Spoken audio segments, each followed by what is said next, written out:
All right, thank you so much, Dr. McIntyre. And we are now going to answer a few questions from our audience. So again, please type your questions into the question box and press send. Also, as a friendly reminder, if you are requesting pesticide credits from this presentation, don't forget to sign out of this presentation. You'll go to the audience chat box and type your first name, your last name, and the states for which you are requesting credits. So now, let's take the first question.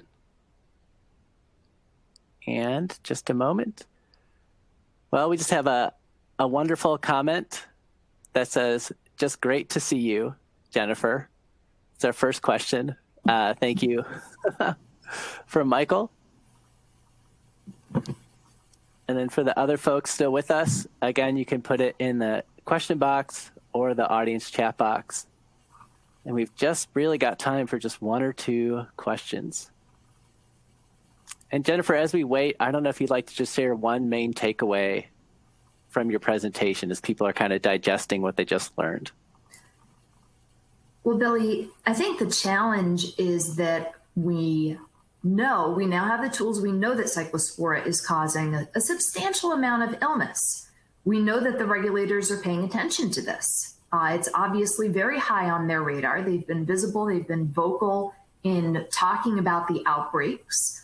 But the what to do, how we manage that, we're going to need to figure this out because the illnesses are not going to go away. The regulators are not going to let up. So we really need to have a dedicated effort. I think a joint effort to figure out how Cyclospora can be managed. Thank you. And as I'll definitely encourage folks to keep thinking about adding questions, and maybe just one last one to take us away unless something comes in from the audience. What's one suggestion you would give to a farmer who really wants to be involved in this process of figuring out how are we going to manage this pathogen? I think having more people who are aware of this, who want to be involved, that's definitely the first step. The Center for Produce Safety, which I referenced, I think getting involved there as an ad hoc reviewer, see what research is being proposed, understand the researchers who are looking to collaborate with the industry. I think that's an theoretically easy way to get involved. Maybe it presents its own set of challenges, but just being part of the solution, rolling up your sleeves as growers, farmers ordinarily do and digging into this problem, I think would be very helpful.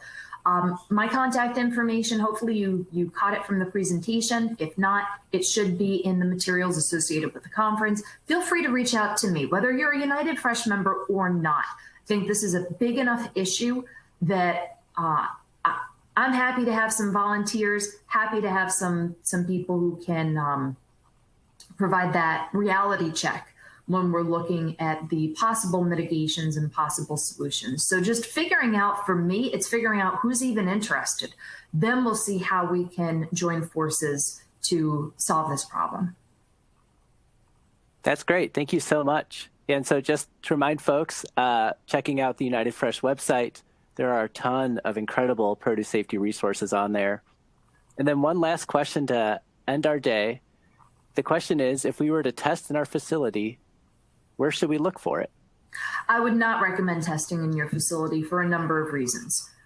Testing in any way, shape, or form, other than environmental testing for like listeria, testing for a pathogen, testing a product is like looking for a needle in a haystack. And Cyclospora, as I mentioned, doesn't actually grow. It doesn't replicate. So your chance of finding it is extraordinarily small.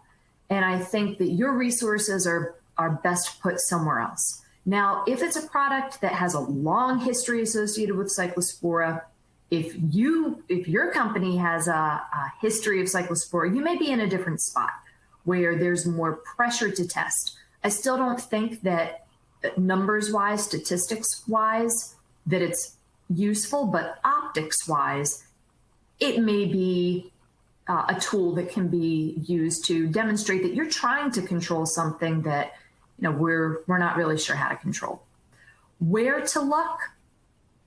That's tough. You know, my mind goes toward, if you have a wash step, do you try to filter the wash water so that you can at least concentrate any cyclospora that might be there? Try to look there. But we don't have great methods when it comes to Cyclospora. So that, as I mentioned, is kind of part of the problem. But these are the questions that I think as an industry, it's important to talk through, understand where you could find value in testing and where you will not. So Great, thank you so much. The networking session is about to start, right? So I expect we're just about out of time, but I would invite anyone to follow up with me offline. If you want to talk about any specific situations, I'm more than happy to have those conversations. Great, thank you so much. So you're right, we have bumped up and gone just a little bit over our time. And so to all our attendees, thank you so much for attending this presentation. To Dr. McIntyre, thank you so much for your time and expertise. For the attendees, don't forget to sign out for your pesticide credits in the audience chat box. And all educational presentations and the virtual trade show will be available for you to access until April 30th, 2021. So please come back if you missed a presentation or just want to rewatch one, or if you need to search for a service or product provider in the virtual trade show. Again, thank you for your participation. And this concludes our presentation. Bye, y'all.